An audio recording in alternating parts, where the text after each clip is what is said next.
When I first came down here, I said it's the best kept secret, this university. We are housed here at the University of Maryland in what is called the Clarice Smith Performing Arts Center. It is probably the premier performing arts center in the country. We're a Research One university, and if you take that seriously and literally, that means what we should be doing is trying to reinvent the art form. Not just teach the art form in the sense of this is how it's been done, but this is where it's going. My name is Jared Mizzachi, and I teach projection design. For this project, we were assigned to create a mini stage out of foam core in which we can use as a projection surface for videos that we've created. Videos that I can combine using Isadora so that I can manipulate them based on the action that's happening on stage. Particularly with projection design here at Maryland, the support system both in the shops and the faculty is incredible. We're throwing people into the fire really quickly and having support around them to say, look, experiment. Don't just come up with a great idea, but let's support risk-taking and let's really try and see what happens. The one common thing that's always been here since I came here was faculty who actually work in the outside world. I'll take Brian McDevitt, for example. He's won 5 Tony Awards. Now, you would think a guy like that would be aloof and a God figure. And I know his students adore him, but I think one of the reasons that they do is not because of his 5 Tony Awards. They do it because he's available, he's accessible, he takes them on things, he's a great mentor. That's true of I could just go down the list. There's all the people in design are that way. The people in the performance area are that way. MFA Design is a 3-year program that you enter into the program specializing in one area usually, either costume, scenic, or lighting design.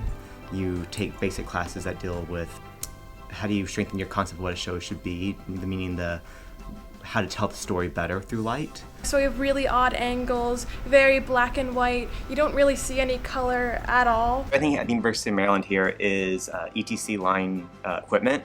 And so the board is an Ion, which is the same thing that most of the spaces have, or it's the baby brother of the larger board that some of the spaces have also.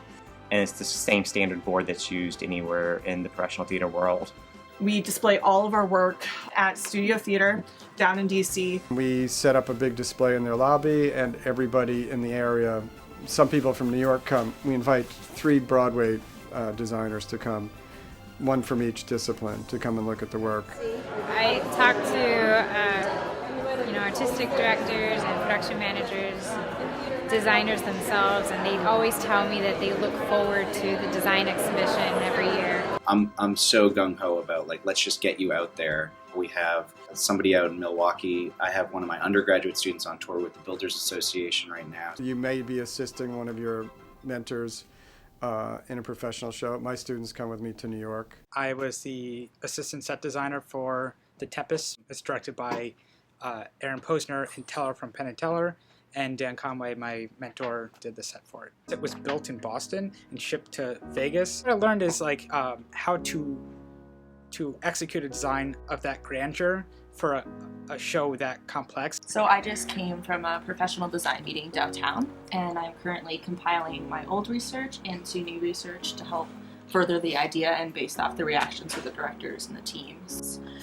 And this is a piece list. This is how we estimate how much we're going to pull, buy, rent, modify, alter, dye. I've been able to do some professional work while I was in school, and now that we're nearing the end of it, I've actually gotten 5 outside job offers. I teach a class called The Business of the Business, and I bring in a lot of guests. Big takeaway there, the students come to me and say wow, they have to really worry about putting one foot in front of the other too, don't they? And they're scared too, aren't they? And it's yeah. My real focus right now is on collaboration.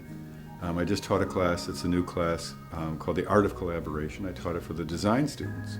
We brought in designers, actors, directors. They had to get inside the actors' shoes and feel what it's like to be out on stage.